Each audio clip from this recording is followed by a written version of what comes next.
ես չեմ որոշում, պարոն Վարդանյան, հաջորդ հարցը հավանաբար էլի ուժեղ Հայաստանին է վերաբերվելու, դուք որոշեք։ Եթե կոնկրետ օրինակներ եք ուզում,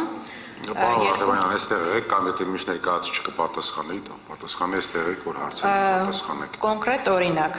դու խի չես զոհվել, որը ուղղված է, ոնց հասկացա, ում որ ուղղված է եղել, վստահաբար թեկնածու չի եղել, քաղաքական հավակնություններ չի եղել, եղել է սովորական մարդ եւ ընտրողը տեսնելով այդ մարդուն, որ հասարակ քաղաքացուն ասում է դու ինչի չես զոհվել, ընկալելու որ կային մարդիկ, փաստորեն ինչ որ սորտի մարդիկ կային ընտրողների շրջանակներում, որոնք ենթակա էին զոհման եւ չեն զոհվել։ Սա մեկ, եւ երկրորդը երբ որ ձևակերպվում է կոնկրետ ագրեսիվ բառապաշարով, մարդու թևից քաշելով եւ այլնով, ասում է, եթե դու էս ինչն ես, ապա քեզ եմ կզացնելու։ Կներեք, էլի որ այդ ամեն ինչը ասում եմ։ Եկեք։ Շարունակեք։ Հարց ավարտեք, կարձագանք։ Չէ, ասում են արտահայտություն, պատասխանը արտահայտություն, ասում են, եթե դուք էս ինչն եք, իրան են։ Հիմա կարանք մենք ենթադրենք, որ այդ ձևակերպումը, եթե էս ինչն եք, այսինքն ենթադրում է խմբին պատկանելիություն, եթե էս ինչ խմբի համակիրն եք, եթե էս մարդու համակիրն եք, եթե, չգիտեմ, հավատալիքներով քրիստոնյա եք, հայ առաքելական եկեղեցու եք, կամ էս ինչ մարդու ընտրողն եք, ապա ձեր ամբողջ խմբի հետևից ես գալու եմ։ Դա այդպես եմ հասկանում։ Նախ այն դեպքը, որը վկայակոչեցիք, կարծում եմ Արթուր Օսիպյանին վերաբերող դեպքն էիք առաջինը վկայակոչում։ Նշեմ, որ հենց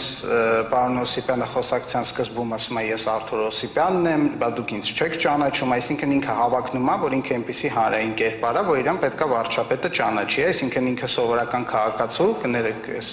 պայմանական արտահայտության համար քաղաքացու դիրքերից հանդես չի գալիս մեկ, երկրորդը այն հայտարարություններից հետո, որոնց այդ հատվածները վկայակոչվել են, նաև վարչապետի կողմից հնչում է կոնկրետ էլիտա արտահայտությունը, որը նույնպես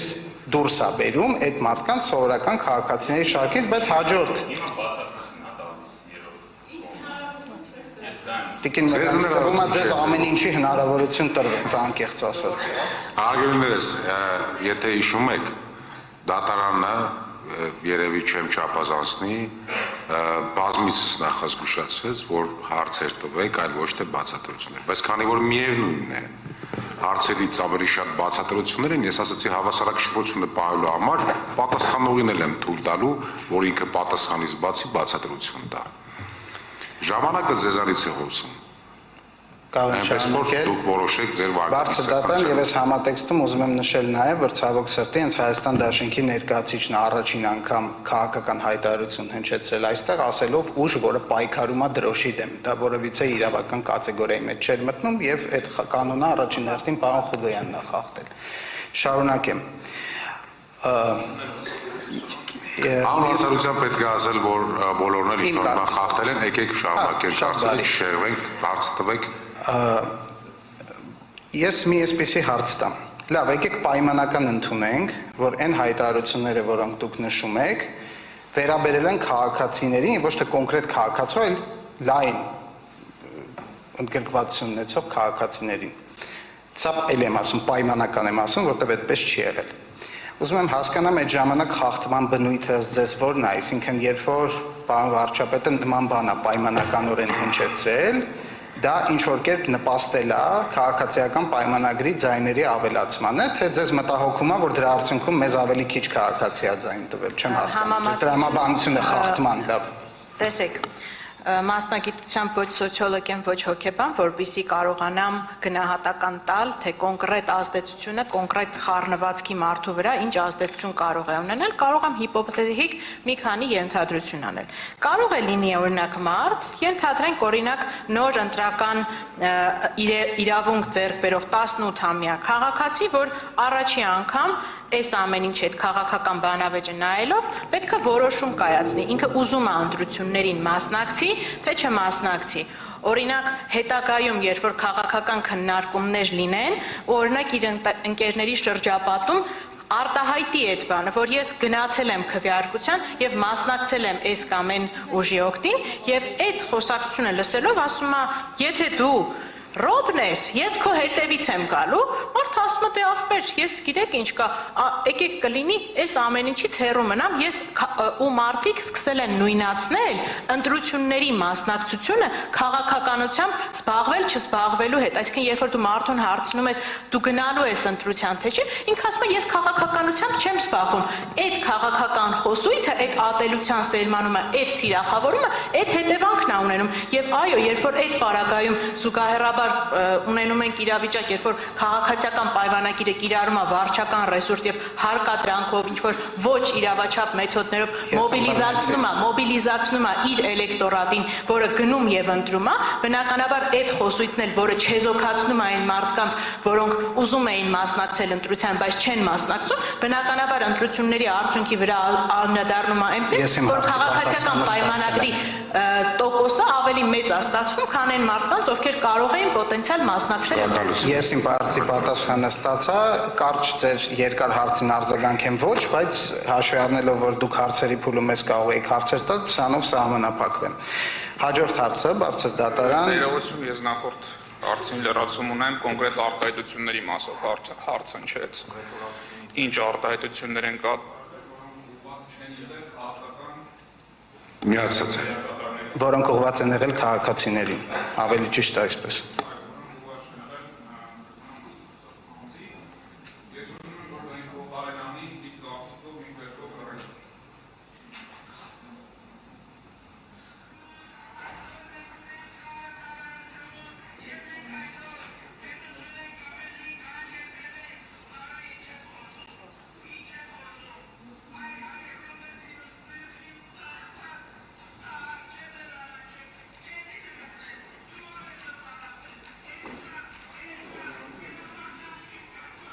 Ակոբ։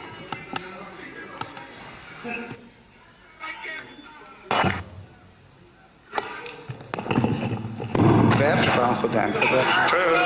տեղեկով շարունակում եմ։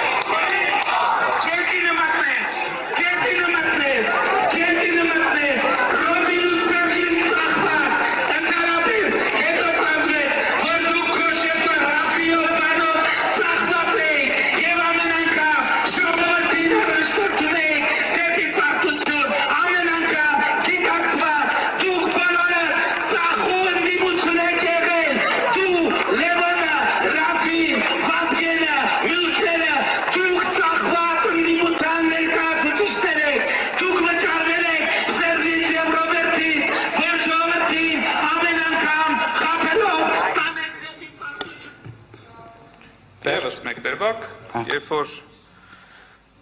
ընդունելով հակակոռուպցիոն կոմիտեի պասը, վարչապետի ազգային ժողովի ամբիոնից հայտարարություններ կատարում, որ Հայաստանի Հանրապետությունում չեն գտնվի այնքան շունչ անգյալներ, որոնց ձայներով երեք ուժեր կարող են անցնել պարլամենտ 100,000-ավոր ընտրողներին այդպիսի պիտակավորում տալով։ Շնորհակալություն։ Շատ բարի, պարոն Խուդայան, ես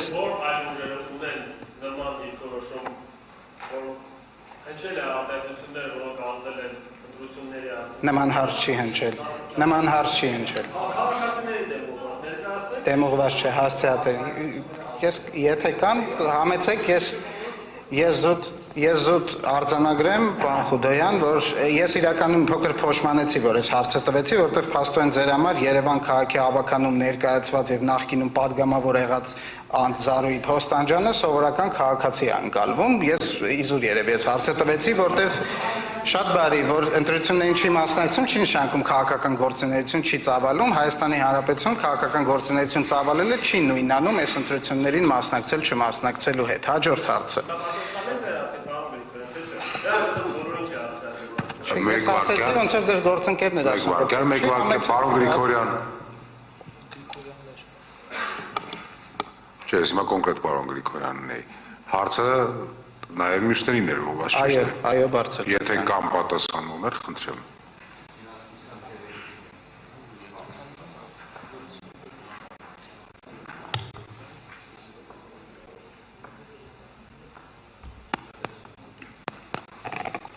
Բարձր դատարան պատասխանելով հնչեցված հարցին, բերեմ ամենապարզ օրինակը, որ եթե կոնկրետ քաղաքական ուժը չստանա սահմանադրական մեծամասնություն, պատերազմ կլինի ու կբերեմ պարզ օրինակը ինչպես է դա ազդել ընտրությունների արդյունքների վրա։ Բարձր դատաներությունն եմ խնդրում, խոսքը եղել է նրա մասին ատելության խոսքի մասին ուղղված քաղաքացիներին, ոչ թե առասարակ քաղաքացիներին ուղղված խոսքին, որին ես քաջատեղյակ եմ, որ պարոն վարչապետը Քարոզարշավի ամեն օրը դիմել է քաղաքացիներին։ Խոսքը հենց ատելության խոսքի մասին էր, ներողություն ճշգրտեմ։ Ատելության խոսքի մասին։ Եթե պատերազմի սպառնալիքը այդ կոնտեքստում չի տեղավորվում, չեմ պատասխանում։ Չէ, եկեք ոչ թե այնպեսի խոսքի, որոնք կարելի է մեկնաբանել, այլ հենց ատելության խոսքի մասն է խոսքը։ Լավ, բարձր դատարան։ Ես գտնում եմ, որ ամեն դեպքում վերաբերում է, կարելի է միատեսակ գնահատել, միատեսակ թե հետևանքի, թե իմաստի, թե բովանդակության առումով։ Շատ լավ, պարոն Գրիգորյան, այդ ձեր արձագանքում, այսինքն ամփոփիչ խոսքում կասեք։ Բարձր դատարան, ես կշարունակեմ Դուք գնում եք։ Հա, ներողություն։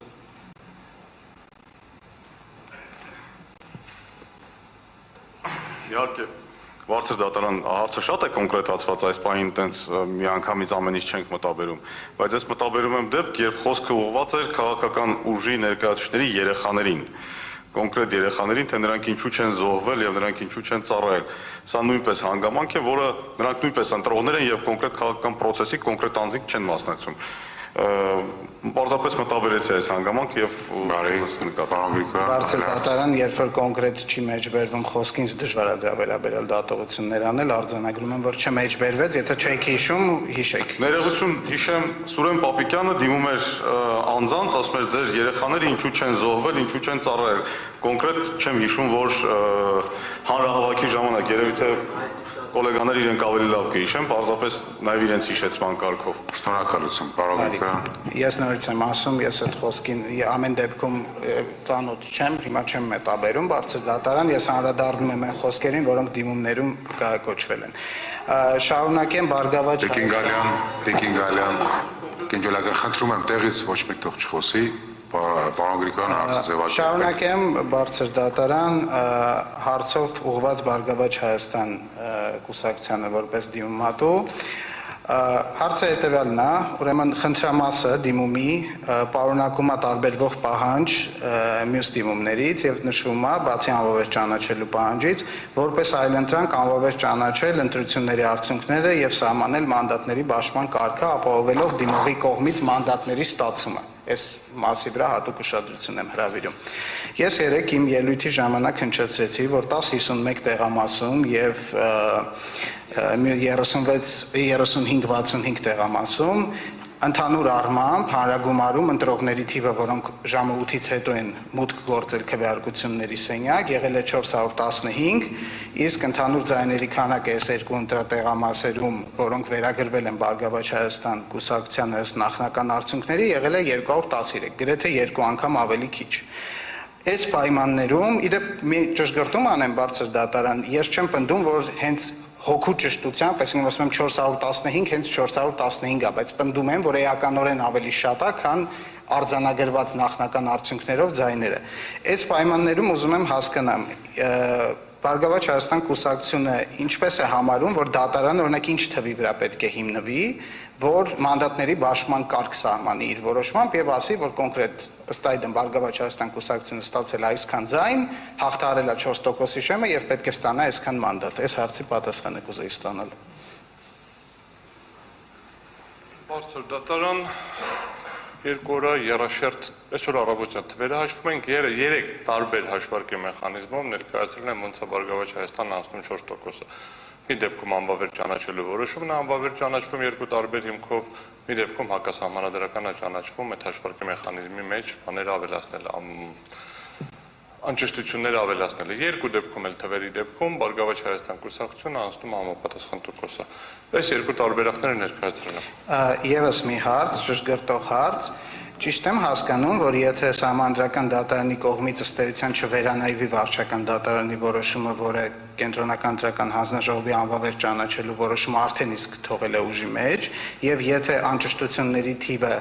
հաշվարկից չհանվի այդ դրույթը հակասահմանադրական ճանաչելով, այս երկու դեպքում չեք պնդում, որ բավականաչափ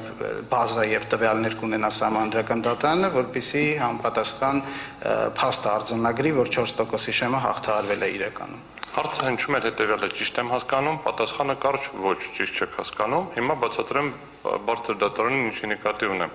Մենք ներկայացրել ենք, մենք դատական ակտի վերանայման պահանջ չենք ներկայացրել։ Մենք ըստ էության արձանագրել ենք այն սահմանադրական վեճի շրջանակներում որոշման ենթակա երկու հնարավոր հանգամանքների տարբերակները։ Ասել են 48 պրիմ 1 հոդվածին անհրաժեշտ է տալ սահմանադրաիրավական մեկնաբանություն, որպեսզի այն չհակասի սահմանադրության էությանը եւ այդ ժամանակ բարձր դատարանը կարող է ոչ թե վերանայել վարչական դատարանի գնահատականը, այլ հիմք ընդունելով սահմանադրաիրավական գնահատականը գնահատել արդյոք կենտրոնական ընտրական հանձնաժողովը իրավասու էր նման որոշում կայացնել, չնշանակելով վերաքվեարկություն։ Հասենց եթե տենց մի քիչ աբստրակտացնենք եւ այդ ժամանակ բարձր դատարանը կունենա երկու տարբեր հնարավորություն։ Մի դեպքում ինքը ունեցել է նման լիազորություն եւ ճիշտ որոշում է կայացրել, այդ ժամանակ անվավեր է ճանաչվում ամբողջ Հայաստանի տարածքում, որովհետեւ ըստ էության ստացվում է, որ խախտվել է Բարգավաճ Հայաստանի կուսակցության իրավասությունը, իրավունքները ընտրվել եւ 60 կամ 58500 քաղաքացու տված քաղաքացիների իրավունքը։ Կամ երկրորդ տարբերակը, ասում են 48 պրիմ 1 հոդվածին պետք է տալ այնպիսի մեկնաբանում ըստ էության իրավունք վերանայելու որոշումները, ոչ թե իրավունք անվավեր ճանաչելու, որովհետև վավեր ճանաչելու որոշում ընտրատարածքայինը չի կայացնում, այդ ժամանակ ըստ էության բարձր դատարանը տալով այդ դրույթին համապատասխան մեկնաբանություն, պնդելով, որ այդ դա է ճիշտ սահմանադրաիրավական մեկնաբանությունը գալիս է եզրահանգման, որ այո, տեղի է ունեցել խախտում, այո, այդ նոր տված մեկնաբանության շրջանակներում կենտրոնական ընտրական հանձնաժողովը իրավասու չէր նման որոշում կայացնել եւ այդ ժամանակ արդեն մանդատների բաշխման կարգ է գալիս այն թվերով, որը ներկայացրել են։ Եզրափակիչ խոսքում շատ ավելի հաշված մանրակրկիտ թվերով կտամ մի քանի տարբերակ կոնկրետ մանդատների բաշխման դեպքում։ Մի դեպքում Բարգավաճ Հայաստանը ստանում է 4 մանդատ, մի դեպքում 5 մանդատ։ Շնորհակալություն, մյուս հարցը կոնկրետ դրվագով դուք վիճելի համարում եք, թե ընդունում եք այն փաստը, որ երկու տեղամասերում ճշգրիտ թվերը չհնչեցնեմ, բայց քվեարկությանը ժամը 8-ից հետո քվեարկության սենյակ մուտք գործած եւ քվեարկած անձանց քանակը էականորեն գերազանցում է այդ տեղամասերում ես հարցը չեմ ավարտել։ Էական չի ասում եմ, էլի հարցը ավարտեք, դու հարցը ավարտի, պարոն Աբելյան, ավարտեք, պարոն Գրիգորյան։ Այդ հարցը վիճելի եք համարում, թե ոչ։ Ասում եմ էական չի։ Հիմա հասկացա։ Չեմ հայտնում այդ մասը, որովհետև ավարտեմ հիմա պատասխանն իսկ կարճ էի ասել, հիմա եթե երբ ավարտեցիք, ես էլ ավարտեմ։ Ըստ էության էական չի, որովհետև մեր արգումենտը որևէ ձև չի կառուցված այն տրամաբանության վրա, որ ժամը քանիսից հետո եկողներինը պետք է անենք, ով երաշխավորված լինի, որ ստացել ենք, թե ոչ։ Եղել է արդյունք, արդյունքի ամփոփում եւ այդ արդյունքի ամփոփման մեջ եղել է ձայների քանակ, որը ապահովել է Բարգավաճ Հայաստան կուսակցության 4% շեմը հաղթահարել է։ Չկա որևէ տրամաբանություն, որ դրանից հետո պետք է լիներ, դրանից առաջ պետք է լիներ, դրա մեջտեղում պետք է լիներ, պետք է երաշխավորված լիներ կամ երաշխավորված չլիներ, կամ պարզ մաթեմատիկական հաշվարկով երաշխավորված անցնելու էր, թե ոչ։ Կամ մի հատ պարզ տրամաբանություն, որ տվյալ տեղամասում շատ հստակ հարցերի դեպքում տվել ենք հստակ հարցեր, որ արդյոք եղել է արձանագրված ուղղորդում, միջամտություն, կարող է ինչ-որ քարոզչություն ա եղել ի օգուտ ԲՀԿ-ի, կարող է ԲՀԿ-ին ինչ-որ փորձել են աջակցել, պատասխանը եղել են ոչ, կենտրոնական ընտրական հանձնաժողովը հստակ արձանագրել է, որ ոչ, խնդիրը արձանագրվել է նրանում, որ եղել է ընտրական կարգի խախտում, այսինքն 20:00-ից հետո թույլ են տվել քվեարկություն։ Ինչ քանակով է եղել, էական չի։ Էականն է, որ ազատ կամ առնահայտության արդյունքում Հայաստանի Հանրապետության քվեարկող քաղաքացիների 4%-ից ավելը միգուցե մի մասը կենտրոնական ընտրական հանձնաժողովի եւ տարածքային ընտրահանձնաժողովի թույլտվության պայմաններում քվեարկել են Բարգավաճ Հայաստանին մանդատ տալու օգտին 4%-ից ավել ազատ կամահայտնության արդյունքներում եւ դա նշանակում է որ եթե զինվորների իրավունքները ապահովված լինեին պատշաճ իրենք ավելի շուտ գային ընտրությունների ապահովեին նրանց ազատ քվեարկությունը ենթադրվում է որ նույն ձև են քվեարկելու չեն կարող ենթադրել որ զինվորները եթե գիշերն են գալիս ԲՀԿ են քվեարկում առավոտյան որ գալիս են ուրիշ բան են քվեարկում տրամաբանություն չկա դրա մեջ հետեւաբար ենթադրվում է որ մեր քաղաքացիների, զինվորների, ովքեր ընտրողներ են, ինչպես պարոն Հովակիմյանը նշում էր ինտերվյուի ժամանակ, իրավունքը ապահովվեր, ժամանակին նրանք գտնվեին ընտրատեղամասում, կամ ընտրատեղամասը մի քիչ ավելի ակտիվ աշխատեր, ես նշեցի, որ նայել եմ տեսագրությունը, առավոտվանից կան զինվորներ, ապա արդյունքը լինելու էր այն, ինչ որ կար։ Հետևաբար են ցանկացած մաթեմատիկական վարժությունները, որ փորձենք անենք, հետո քանի հոգի եկավ, առաջ քանի հոգի էր եկել, արդյոք հետո եկածները ավելի շատ են, քան ԲՀԿ-ի ստացածը, դա լրիվ առարկայազուրկ գործընթաց է։ Մեր համար ֆունդամենտալ կարևոր է, որ քվեարկած քաղաքացիների 4%-ը քվեարկել է ԲՀԿ-ի օգտին։ 4-ից ավել մի քանի, 50-ից ավել 4% պլյուս 50 քանի հոգի։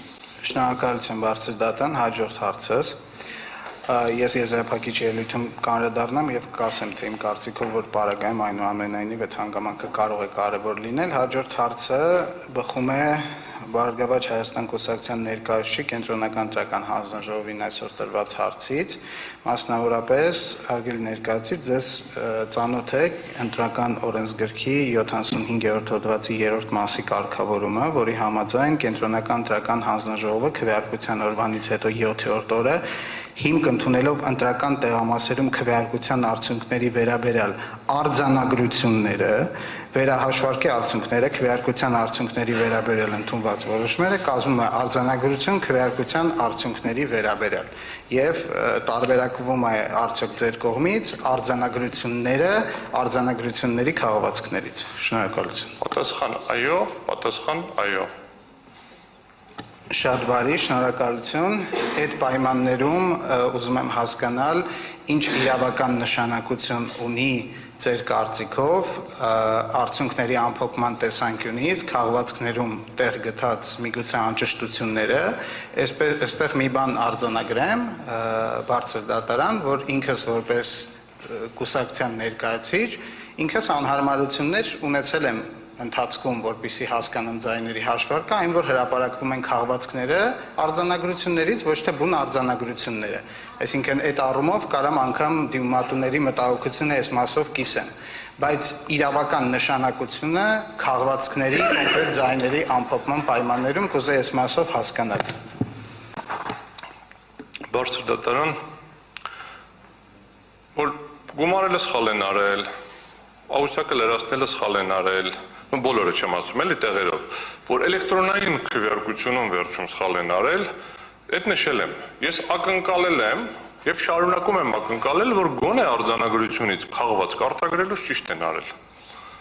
Որովհետեւ հրապարակվում արձանագրության քաղվածքը,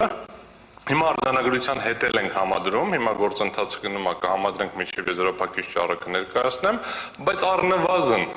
երկու քաղվածք, որը հրապարակված է կենտրոնական ընտրական հանձնաժողովի կայքում, սկանավորված, շտորագրված այդ ընտրատարածքային նախագահի եւ քարտուղարի կողմից, բովանդակում այլ թիվ։ Հիմա հարցը հետեւյալն է, նորից եմ ասում, եթե քաղվածքը կպարզվի, որ չի համապատասխանում, այդ մի հարցում սխալ կլինեմ ես։ Այդ մի հատում էլ կարամ սխալ լինեմ, էլի այնքան տեղ եմ ճիշտ եղել այս վարույթի շրջանակներում, որ մի հատ էլ սխալ լինեմ, դրանից չի փլվի իմ պաշտպանությունը։ Բայց ես համարյա համոզված եմ, որ առավոտյան, երբ որ ապացույցները ներկայացնենք արդեն, կամ երբ որ կլինի, առավոտյան, վաղը կեսօրին, երբ որ կլինի, համոզված եմ, որ արձանագրություններում էլ է այդ թիվը գրված լինելու, որովհետև գոնե արտագրելու գործընթացում պետքա որ ճիշտ թվեր լինեն։ Բարձր դատարան, ես այնուամենայնիվ փորձեմ հաջորդ հարցը ես առումով տալ, հասկացա, որ ամեն դեպքում եթե ֆիքսվի, ես այսպես եմ բռնեցի, որ արձանագրության մեջի թիվը եւ այդ Excel ֆայլում նշված թիվը եթե իրար հետ համընկնում են, իսկ քաղվածքում տարբերվում է, ամեն դեպքում կարձանագրվի, որ ճիշտ է նշված, քաղվածքում սխալ է նշված, բայց հիմքը, որ արձանագրությունն է, ոչ թե քաղվածքը, կարծես թե չվիճարկվեց պարոն Օրբելյանի կողմից։ Բարձր դատարան, հստակեցման հարցի վերաբերյալ, որտեղ ասեց ճիշտ եմ հասկացել, Ես նախաբաններ հարցիս։ Նախաբաններ, խնդրեմ։ Հաջորդ հարցը հետևյալն է, պարոն Օրբելյան։ Հաջորդ հարցը թե նախաբաններ դա։ Հաջորդ հարցն է, նախաբանը տվեցի, հիմա շարունակում եմ։ Շատ բարի։ Տեսեք, ես ուզում եմ հասկանալ հետևյալը, դուք գտել եք անճշտություններս ձեզ, անգամ վերջնական արդյունքներում, որը հրապարակել է կենտրոնական ընտրական հանձնաժողովը, ոնց հասկացա, քաղվածքներին էլ եք ծանոթացել, դուք ընդհանուր առմամբ պնդում կատարում եք, որ այդ փոփոխությունները, այսինքն անճշտությունները, անհամապատասխանությունները քաղվածքների եւ ԿՀ-ի հրապարակված Excel-ի միջև այնպիսին են, որ վերջնական հաշվարկի արդյունքում արդյունքը կփոփոխվի։ Այո, եւ երկու տարբեր հիմնավորմամբ եմ կատարում այդ պնդումը։ Առաջին պնդումը կայանում է հետեւյալում. հաշվարկի ֆայլի, այդ Excel ֆայլի վերլուծությունը ցույց է տալիս, որ այդ Excel ֆայլի տվյալների ճշտության վերահսկման որևէ ողջամիտ մեխանիզմ տեղադրված չի։ Այսինքն ցանկացած տվյալներ մուտքագրելու ժամանակ, հաշվարկ անել, մուտքագրել գործընթաց, ենթադրում է, որ այն հաշվապահությունում կա, որ ասում է դեբիտը կրեդիտը բռնեց կամ չբռնեց։ Այսինքն, եթե վերջում թվերը գալիս է ու 0 չի գալիս, դա կարող է լինել ընդդեմ 1 միլիարդի խնդիր, կարող է ուղղակի մի հատ փուճուրիկ խնդիր լինել։ Դա անկանխատեսելիության դաշտ ենք մտնում։ Սա առաջին արգումենտն է մեր, ասում եմ, եթե նույնիսկ պստիկ խախտումներ լինեն, որը մենք չենք կարողանում ողջամտորեն բացատրել եւ հիմնավորել, որտեղից են դրանք առաջացել, ընդ որում դա ոչ թե ենթադրաբար, այլ շատ հստակ։ Մենք մտնում ենք անկանխատեսելիության դաշտ եւ ես ցույց տվեցի, կարծում եմ այս 2-3 օրվա դիտերի ընթացքում, որ կենտրոնական ընտրական հանձնաժողովը այս պահին իմ կարծիքով չի տիրապետում իրավիճակին։ Ոնց են ձևավորվել, որտեղ են մտել, որտեղից են դուրս եկել, որտեղ ինչ թվեր են ստացել եւ այլն։ Սա առաջին խնդիրն էր։ Բայց երկրորդը ես ցույց տվեցի, որ 260, ցույց տվեցի չէ, մի քանիսը ճշտեցինք, ասի ես եզրափակիչ բանում անվանական կասեմ, 263 առնվազն կա քվեաթերթիկ, որոնք մուտք են եղել բանի մեջ, այդ արկղերի մեջ, վավեր կամ անվավեր, որոնք բայց քվեարկողները չեն արել, որովհետև այդ տեղամասերում ավելի քիչ քվեարկող ա եղել։ Եվ կա մի 100 քանի այլ քվեաթերթիկ, այլ տեղերում, որտեղ քվեարկող կա, բայց քվեաթերթիկը չկա։ Կորել են, թե որտեղ են կորել, թե ինչպես են կորել, ինչ հանգամանքներում են կորել, ենթադրում եմ կարող է չնել գցել, բայց սա նշանակում է, որ այս process-ում վերահսկողական խնդիր կա եւ ես հիշեցնեմ 153 չի հերիքում։ Ես նոր 260 քանից բարձրաձայնեցի եւ 100 պլյուս բարձրաձայնեցի։ Հետեւաբար այս թվերը երկու տեսակի լույսի ներքո առաջացնում են խնդիրներ։ Մեկը ընդհանուր գործընթացի վերահսկողության եւ ընդհանուր գործընթացի տվյալների ձևավորման ճշտության եւ ամբողջության տեսակետից, մյուսը ինչ վերաբերվում է համապատասխանաբար այդ 153-ի պոտենցիալ լրացնելու տեսակետից, որովհետեւ ես համոզված եմ ու ես անում եմ այդ պնդումը, որ բոլոր խախտումները ԲՀԿ-ին են վերաբերվել։ Առանց բացառության, որովհետեւ կենտրոնական ընտրական հանձնաժողովի վարքագիծը դա է ցույց տալիս։ Շնորհակալություն, հաջորդ հարցը, պարոն Օրբելյան։ Եկեք, ես ներողություն եմ խնդրում գործընկերներից, եկեք պատկերացնենք, որ այդ Excel-ը շատ վատ ձև է լրացվել, ասեմ ավելին, ձեր ասածների դեպքում կարծես դուք պատկերացնելու կարիք չունեք, դուք պնդում եք, որ դա այդպես է եղել։ Եթե բոլոր, ես հույս ունեմ, կարծում եմ ԿՀ-ն չի առարկի, որ բոլոր 2005 տեղամասերի արձանագրությունները պահպանված են ԿՀ-ում եւ անհրաժեշտության դեպքում, քանի որ մենք արձանագրեցինք, որ քաղվածքի, դուք նայեք կհամոզվեք, ես նայել եմ արդեն, որ քաղվածքի եւ արձանագրության միջև կարող է անհամապատասխանություն լինել, ուզում եմ հասկանալ, եթե բոլոր արձանագրությունները ներկայացվեն եւ հետազոտվեն, առնվազն գոնե նրանք, որոնց մասով դուք կվիճարկեք կամ որևէ ուժ կվիճարկի։ Ինչն է խանգարում այդ պայմաններում ընտրությունների արդյունքը վերականգնել, այսինքն ինչու՞մ է կայանում այդ անորոշությունը, արձանագրությունները կան, արձանագրությունները բոլորը կարող են ներկայացվել, հետազոտվել, հույս ունեմ ոչ թե բոլոր 2005 այլ գոնե վիճարկվող մասով, բայց եթե անհրաժեշտություն լինի անգամ 2005-ը, տեսագրությունները կան, որով կարելի է նաև տեսնել քանի ընտրող է առավոտվանից մինչև երեկոյան 8-ը մուտք գործել տեղամաս եւ քվեատերթիկը գցել։ Այդ պայմաններում որ կետում է մնում անորոշություն, որ այդ պատկերը վերականգնելի չի։ Բարձր դատարան մի բան է խանգարում այդ լրիվին, կոչվում է սահմանադրություն։ Որովհետեւ տարբեր մարմիններ կան սահմանադրական եւ տարբեր գործառույթներ են անում, որովհետեւ բյուլետեններն էլ են պահպանված, որովհետեւ գրանցամատյանները եւ գրանցամատյանների գրառումներն էլ են պահպանված եւ 2005-ից հանած մոտ 30%-ը Հաշված մնացած բոլորի ձայնագրություններն էլ են պահպանված, բայց բարձր դատարանի խնդիրը չի նստել, հատիկ հաշվել, որովհետև խնդիրները սկսել են նախընտրական փուլում,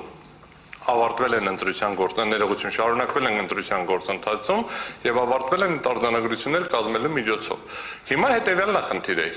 Մենք բերել ենք երկու արգումենտ, մենք ներողություն, մենք բերել ենք երկու պահանջ։ Մեր պահանջներից մեկը վերաբերվում էր նրան, որ գործընթացը այնպես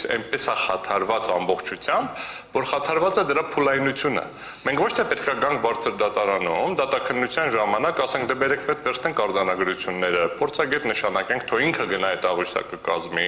թող ինքը մի հատ վերլուծություն անի, կարող անենք, ոչ մի խնդիր չեմ տեսնում, ուղղակի չենք հասցնելու ժամկետում, բայց հիմա եթե ընտրության համար ժամկետի խնդիրը մի երկու օրից կոմ էլ գնա, հիմա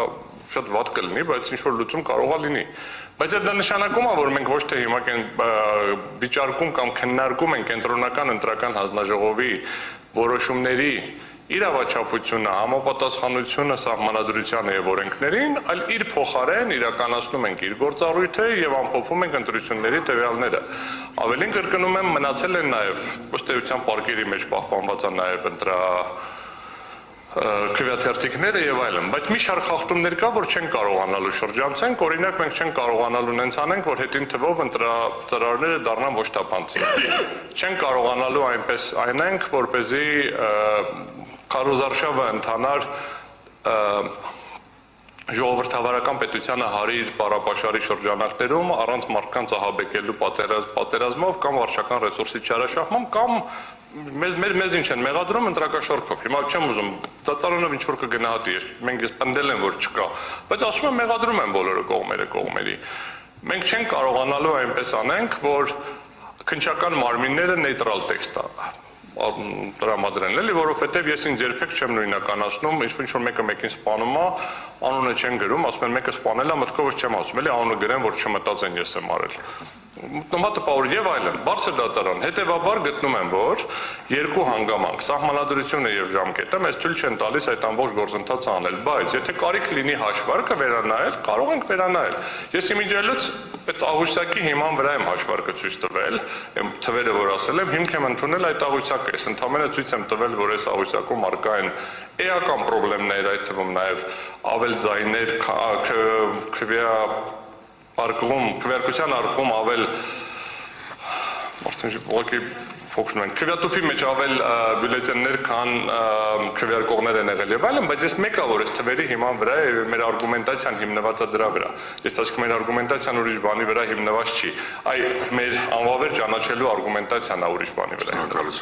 Եվս մեկ ճշտող հարց, եթե նախընտրական քարոզարշավի ժամանակահատվածին վերաբերելի խախտումները ձեր պնդմամբ այդ հատվածի մասին չի իմ հարցը։ Իմ հարցը նրա մասին է, որ կա